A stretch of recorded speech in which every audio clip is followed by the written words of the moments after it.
Hey everyone, welcome to Sapna study academy. आज हम पढ़ेंगे एनसीईआरटी क्लास 10 ज्योग्राफी का chapter number 4 agriculture. As you know कि हमारे इंडिया में एग्रीकल्चर बहुत ही ज़रूरी है। इसे इंडियन इकोनॉमी की बैकबोन भी कहा जाता है क्योंकि जो 2/3 पॉपुलेशन है इंडिया में वो एग्रीकल्चर में है।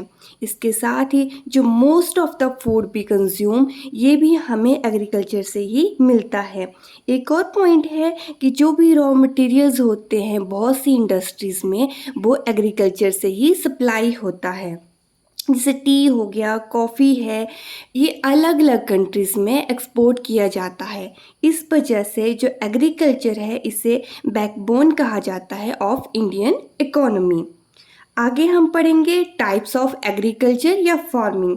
ये 3 तरह के होते हैं: primitive subsistence farming, intensive subsistence farming and third one is commercial farming. First one is primitive subsistence farming. Primitive का मतलब होता है एंशियंट, मतलब पुराना, ठीक है। तो एक पुराना तरीका है खेती करने का, लेकिन अभी भी बहुत सी पॉकेट्स में कुछ कुछ जगह पे इसका यूज़ किया जाता है। और ये वाली जो खेती होती है छोटे से एरिया में की जाती है। जैसे छोटा सा आपके पास खेत होगा उसमें ही इस तरह की फार्मिंग की जाती है। इसमें जो पुराने ओल्ड टूल्स हैं, जैसे मैंने बताया कि पुराना तरीका है, तो जितने भी ओल्ड टूल्स होते हैं लाइक हो, जिसे हम हल वगैरह बोलते हैं, तो उनका यूज़ हम करते हैं। और इसमें एक्सटर्नल लेबर कोई भी नहीं होती है, जो सिर्फ जो फैमिली मेम्बर्स हैं या फिर कोई कम्युनिटी लेबर है, बस उन्हीं का ही यूज़ किया जाता है। और ये इस तरह की फार्मिंग जो है वो मानसून पे डिपेंड करती है। इसके अलावा किसी भी तरह की कोई इरिगेशन यहाँ पे नहीं की जाती है। फार्मर्स ये देखते हैं कि जब बारिश होगी तो ऑटोमेटिकली वहाँ पे इरिगेशन भी हो जाएगा। नो यूज़ ऑफ मशीन, जैसे पुराना तरीका है तो उसमें किसी भी तरह की मशीन्स का यूज़ नहीं किया जाता है। और ये वाली जो खेती है ये कोई फैमिली अपने लिए उगाते हैं, इसे बाहर बेचने के लिए या फिर इसका कोई भी कमर्शियल यूज़ नहीं होता है। इसे हम स्लैश एंड बर्न एग्रीकल्चर भी के नाम से भी जानते हैं। अभी इसमें किसी भी तरह का फर्टिलाइजर यूज़ नहीं होगा, तो कुछ टाइम बाद जो सॉइल की फर्टिलिटी है वो भी डिक्रीज हो जाती है। तो जैसे ही सॉइल की फर्टिलिटी डिक्रीज होती है तो वो लोग वहाँ से शिफ्ट करके किसी और जगह पे अपना लैंड बना लेते हैं, वहाँ पे खेती करते हैं। तब तक ये वाली जो आपका लैंड है, पुराने वाला जो लैंड है, ऑटोमेटिकली ही फिर से न्यू हो जाता है और ये खेती के लिए दोबारा तैयार हो जाता है। इस वजह से इसे स्लैश एंड बर्न फार्मिंग कहा जाता है। इसके अलग अलग से नाम हैं, जिसे मैक्सिको और सेंट्रल अमेरिका में से मिल्पा के नाम से जानते हैं। जितनी भी नॉर्थ ईस्टर्न स्टेट्स हैं इंडिया में वहाँ पे से झूम खेती के नाम से जानते हैं, झूमिंग के नाम से जानते हैं। छत्तीसगढ़, अंडमान निकोबार की जो आइलैंड है वहाँ पे से दीपा के नाम से जानते हैं। और आंध्र प्रदेश में से पेंडा के नाम से जाना जाता है। Second type is intensive subsistence farming. इसे आप एक एग्जाम्पल से समझिए। मान लो कोई फार्मर है, उसकी फैमिली में बहुत से लोग रहते हैं और सारे के सारे उसी के ऊपर डिपेंड है, बस वो ही एक कमाने वाला है और सारे के सारे उसी के ऊपर ही डिपेंड करते हैं। तो इसके लिए उसे क्या करना पड़ेगा, जो उसका खेत है उसे चाहिए कि वहाँ पे बहुत ज़्यादा से ज़्यादा क्रॉप्स उगे। तो उसके लिए वो क्या करता है, ज़्यादा से ज़्यादा केमिकल्स यूज़ करते हैं, इरिगेशन अच्छे से करते हैं ताकि अच्छे से हायर प्रोडक्शन हो सके। इस तरह की जो क्रॉप है वो हम देखने को मिलती है Tamil Nadu, West Bengal, Kerala. The last one is commercial farming. Commercial क्या हो गया कि ऐसी फार्मिंग जो बिजनेस के लिए यूज़ होती है। इसमें क्या करते हैं, एक सिंगल क्रॉप को लार्ज एरिया में उगाते हैं, ठीक है। जैसे कोई मान लो धान की खेती है तो पूरे एरिया में को उगा देंगे, पूरे के पूरे एरिया में धान उगा लेंगे। अभी इसे बिजनेस के लिए यूज करना है तो जो बीज होते हैं, जो सीड्स होंगे, कैसे होंगे, high yielding variety seeds. Chemicals use होते हैं, फर्टिलाइजर्स यूज होते हैं, इंसेक्टिसाइड्स यूज करते हैं, पेस्टिसाइड्स यूज करेंगे ताकि हमें हायर प्रोडक्शन देखने को मिले। जैसे राइस है तो ये कमर्शियल क्रॉप है पंजाब हरियाणा में। और वैसे ही जो असम है वहाँ पे आपने देखा कि चाय के बागान होते हैं, तो वहाँ पे जो प्लांटेशन होता है टी का, उसे भी हम कमर्शियल फार्मिंग के अंडर ही लेते हैं, ठीक है। ये वाला क्रॉप तो हुआ ही, लेकिन जो प्लांटेशन है वो भी कमर्शियल फार्मिंग के अंडर ही आता है। एज यू नो कि हमारी कंट्री में तरह तरह का क्लाइमेट हमें देखने को मिलता है। ड्यू टू फिजिकल डाइवर्सिटीज हमें ये देखना पड़ता है कि कौन सी फसल हमने कब उगानी है, कौन सी क्रॉप हम कब काटेंगे। तो इस चीज़ को हम कहते हैं क्रॉपिंग पैटर्न्स। ये 3 टाइप्स में डिवाइडेड है, रबी क्रॉप, खरीफ क्रॉप और थर्ड है जैद। ठीक है, इसे हम 1 बाय 1 स्टडी करेंगे। तो रबी क्रॉप है, इसे अक्टूबर या दिसंबर के बीच में बीज बो देते हैं और इनकी कटाई हो जाती है अप्रैल से जून के महीने में, इनकी कटाई हो जाती है। रबी क्रॉप्स आ जाती हैं वीट, पीस, ग्राम, मस्टर्ड। ठीक है, ये सब क्या है, रबी क्रॉप्स हैं। जो खरीफ क्रॉप है, जैसे ही मानसून स्टार्ट होते हैं उसी टाइम इन्हें बीज बो देते हैं और इनकी जो हार्वेस्टिंग होती है वो हो जाती है सितंबर अक्टूबर में। ठीक है, तो इनका क्या पीरियड रहता है, मेनली मई जून से लेके रहता है, इसका सितंबर अक्टूबर तक रहता है। इनकी क्रॉप्स कौन कौन सी है, पैडी, मेज, बाजरा, अरहर, मूंग, कॉटन, जूट, ये सब इसके एग्जाम्पल्स हैं। थर्ड है जैद। तो एक छोटा सा पीरियड होता है बिटवीन रबी टू खरीफ, तो उसे हम कहते हैं जैद क्रॉप। इनके एग्जाम्पल्स हैं वाटरमेलन, कुकुम्बर, मस्क मेलन। तो ये हमने क्रॉप पैटर्न के बारे में पढ़ा। इसमें हम देखा कि इसमें जैसे हमने राइस पढ़ा, वीट पढ़ा, तो इन्हें हम बोलेंगे फूड क्रॉप्स। और इसके साथ ही जो हमने कॉटन के बारे में पढ़ा, जूट के बारे में पढ़ा, तो इन्हें बोलते हैं नॉन फूड क्रॉप्स। तो अब हम major crops in India study करेंगे, बोथ फूड क्रॉप्स और साथ ही में नॉन फूड क्रॉप्स को भी। तो पहले हम फूड क्रॉप्स को स्टडी कर लेते हैं। सबसे पहले हम पढ़ लेते हैं राइस के बारे में। इंडिया में सबसे ज़्यादा जो फसल उगाई जाती है वो है राइस। इसके साथ ही इंडिया सेकेंड लार्जेस्ट प्रोड्यूसर है इन वर्ल्ड। ठीक है, फर्स्ट कौन है, चाइना। राइस एक खरीफ क्रॉप है। इसे कहाँ कहाँ उगाया जाता है, सबसे ज़्यादा उगाई जाती है वेस्ट बंगाल, पंजाब और हरियाणा।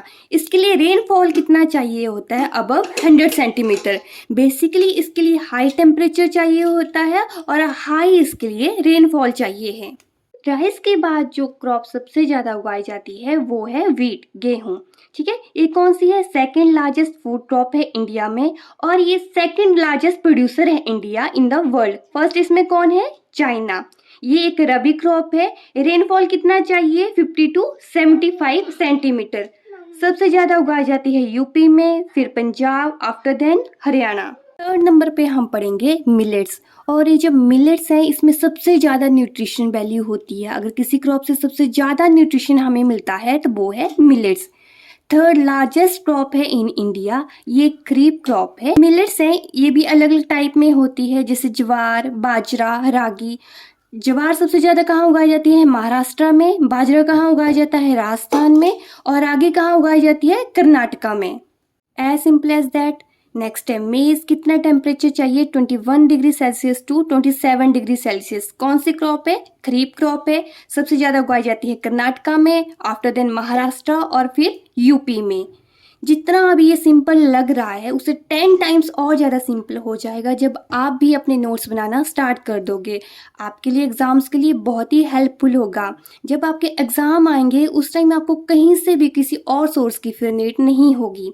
तो चलिए ध्यान दीजिए, दोबारा से टॉपिक पे आते हैं। लास्ट है पल्सेस, दालें। ठीक है, जो इंडिया है लार्जेस्ट प्रोड्यूसर है और कंज्यूमर है पल्सेस का। अब ये क्यों है, क्योंकि सबसे ज़्यादा जो वेजिटेरियन पीपल होते हैं वो इंडिया में ही होते हैं। सबसे ज़्यादा पल्सेस कहाँ उगाई जाती हैं, एमपी में, राजस्थान, महाराष्ट्र, यूपी। शुगर केन की बात की जाए तो इंडिया सेकेंड लार्जेस्ट प्रोड्यूसर है इन द वर्ल्ड। फर्स्ट कौन सा है, ब्राज़ील है। लास्ट में चाइना चला था, अभी क्या आ गया, ब्राज़ील आ गया। ठीक है, सेकेंड है इंडिया और फर्स्ट कौन है, ब्राज़ील है। सबसे ज़्यादा जो शुगर केन है कहाँ मिलेगा, यूपी में, Maharashtra, after then Karnataka. Next है ऑयल सीड्स। ऑयल सीड्स क्या होते हैं, ऐसे सीड्स जिनसे हम तेल निकाल सकते हैं। जैसे क्या हो गया, ग्राउंडनट है, मस्टर्ड है, कोकोनट, सोयाबीन, कैस्टर। ठीक है, ये सब क्या बोलेंगे हम, ऑयल सीड्स हैं। ग्राउंडनट की बात करें तो सेकेंड लार्जेस्ट प्रोड्यूसर है आफ्टर चाइना। फर्स्ट पे है चाइना और सेकेंड कौन है, इंडिया है। ठीक है, वर्ल्ड में स्टेट है जहाँ पे सबसे ज़्यादा ये ग्राउंडनट मिलते हैं वो है राजस्थान। आगे है टी। तो टी है second largest after India. India का कौन सा प्लेस है, सेकंड है आफ्टर चाइना। कहाँ कहाँ उगाई जाती है, असम। ठीक है, असम में क्या मिलते हैं, चाय के बागान मिलते हैं, West Bengal and then Tamil Nadu. Coffee की बात करें तो पहले हमारे यहाँ पे कॉफ़ी नहीं होती थी। जैसे यहाँ पे ब्रिटिशर्स आए तो यहाँ पे कॉफ़ी का कंसेप्ट आया। कहाँ से आई थी सबसे पहले? यमन से आई थी। और सबसे पहले कल्टीवेट कहाँ हुई थी इंडिया में? बाबा बुडान हिल्स में। याद रखिएगा क्या बताया? बाबा बुडान हिल्स में। अभी रिसेंटली कहाँ मिलती है? नीलगिरी हिल्स ऑफ कर्नाटका, केरला और तमिलनाडु में। आगे हम पढ़ेंगे हॉर्टिकल्चर के बारे में। तो हॉर्टिकल्चर क्या है? ग्रोइंग फ्रूट और वेजिटेबल्स, इन सबको जब हम उगाते हैं तो उसे क्या बोलते हैं? हॉर्टिकल्चर बोलते हैं। अगर हम 2018 की बात करें तो इंडिया का कौन सा प्लेस था? सेकेंड लार्जेस्ट प्रोड्यूसर है इंडिया आफ्टर चाइना। अभी जैसे मैंगो है, कहाँ कहाँ मिलते हैं सबसे ज़्यादा? महाराष्ट्र, आंध्र प्रदेश, तेलंगाना, यूपी, वेस्ट बंगाल। ऑरेंज की खेती कहाँ पे होती है? नागपुर और चेरापूंजी। चेरापूंजी कहाँ है? मेघालय में। बनाना कहाँ कहाँ की खेती होती है? केरला, मिजोरम और महाराष्ट्र में। ये सब तो थी फूड क्रॉप्स। अभी हम एक नजर डाल लेते हैं नॉन फूड क्रॉप्स पे। ये जो नॉन फूड क्रॉप्स हैं इन्हें हम कैश क्रॉप्स भी कहते हैं, क्योंकि अगर फार्मर हैं इससे ज़्यादा से ज़्यादा क्रॉप उगाते हैं तो उन्हें काफ़ी प्रॉफिटेबल होता है। लेकिन इंडिया में ये दुख की बात है कि अभी यहाँ पे इतना ज़्यादा नॉन फूड क्रॉप्स जो हैं वो उगाई नहीं जाती हैं। पहले हम पढ़ते हैं रबड़ के बारे में। तो जो रबड़ है रॉ मटेरियल होता है बहुत सी इंडस्ट्रीज में।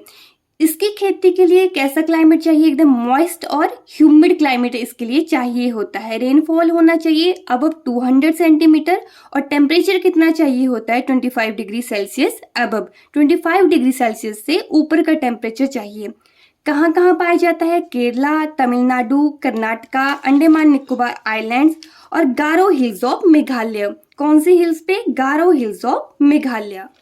सेकेंड हम पढ़ेंगे कॉटन के बारे में। तो इंडिया है सेकेंड लार्जेस्ट आफ्टर चाइना। कौन सी क्रॉप है? खरीफ क्रॉप है और इसे उगाने में लगभग लग जाते हैं 6 to 8 मंथ्स। महाराष्ट्र, आंध्र प्रदेश और तेलंगाना में इसकी खेती होती है। जूट, जूट को हम गोल्ड फाइबर के नाम से भी जानते हैं। स्टेट्स में मिलता है वेस्ट बंगाल, बिहार, असम में।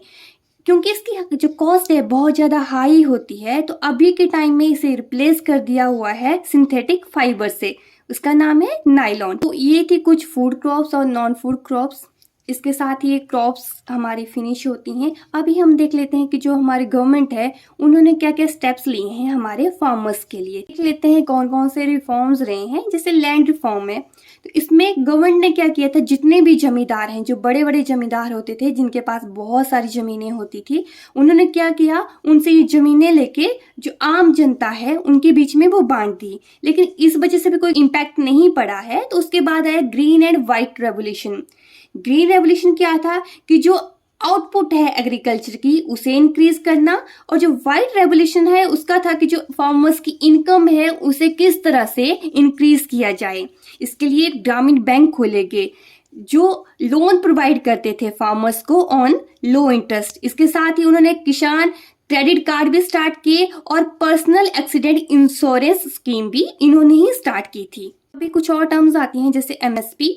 इसमें क्या होता था, जैसे किसान क्रॉप उगा रहे हैं लेकिन किसी वजह से अगर वो बेचने में असमर्थ हैं तो वो क्या करती है, गवर्नमेंट जो है वो पूरी की पूरी क्रॉप उनसे खरीद लेती थी। इसके साथ ही आईसीआर एक नया टर्म आता है जिसमें क्या हुआ कि जितना भी एग्रीकल्चर है उसे किस तरह से मॉडर्नाइज किया जाए, इसमें बेसिकली इन चीज़ों को लाया गया। 10th क्लास में बस इतना ही है इनके बारे में। नेक्स्ट हायर क्लासेस में हम और डीपली स्टडी करेंगे। इसमें लास्ट टॉपिक आता है impact of globalisation on agriculture. Start हुआ था बेसिकली 1990 में, 1990 में। उसके बाद ही ये सब चीज़ें होने लगी हैं कि जैसे ग्लोबलाइजेशन आया तो जो इंडियन फार्मर्स हैं वहाँ पे ज़्यादा से ज़्यादा ऑर्गेनिक फार्मिंग पे बल दिया गया। ठीक है, कि इसमें किसी भी जो पहले टाइम पे होती थी कि कोई फर्टिलाइजर्स यूज़ नहीं करने हैं, ऑर्गेनिक आप चीज़ें यूज़ कीजिए या फिर आप केमिकल्स मत यूज़ कीजिए। तो बेसिकली ऑर्गेनिक फार्मिंग जो है उनका कंसेप्ट आया। साथ में हाई वैल्यू क्रॉप्स जो हमने पढ़ा, जो नॉन फूड क्रॉप्स हैं, कैश क्रॉप्स जो हमने पढ़ी जैसे कॉटन, जूट, तो इसमें बात बोली गई है कि हाई वैल्यू क्रॉप्स को बढ़ावा दी जाए। ठीक है, ताकि जो फार्मर्स हैं उनकी स्थिति भी अच्छी हो सके। तो एग्रीकल्चर को जैसे कि हमारी बैकबोन कहा गया है क्योंकि most of the people agriculture में है, तो हमारे लिए बहुत ज़रूरी हो गया है कि एग्रीकल्चर को बढ़ावा देने के लिए हम इसे मॉडर्नाइज करें, न्यू मॉडर्न टेक्निक्स को यूज़ करें, जिस वजह से हम ये जो हमारा डेवलपिंग नेशन है, डेवलप्ड नेशन में कन्वर्ट हो सके। तो ये थे हमारा एग्रीकल्चर। इसके साथ ही हमारे चैप्टर यहीं पे फिनिश होता है। अब मिलेंगे नेक्स्ट वीडियो में नेक्स्ट चैप्टर के साथ। तब तक के लिए थैंक यू। अगर किसी भी वे में मेरी ये वीडियो आपके लिए हेल्पफुल है तो please do like share and subscribe to my YouTube channel. Thank you.